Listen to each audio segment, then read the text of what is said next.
Allah çok süper oldu ya. İnsandır aslında yani.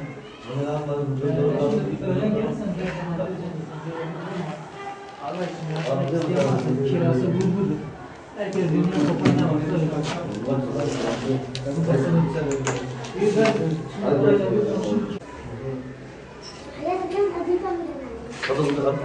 نعم هذه ان شاء الله ماليه konuşmuş mu?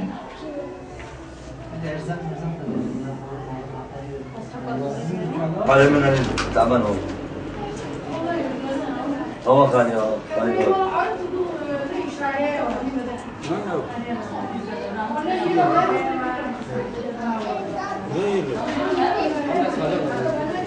Ama çekişini çekmişsin.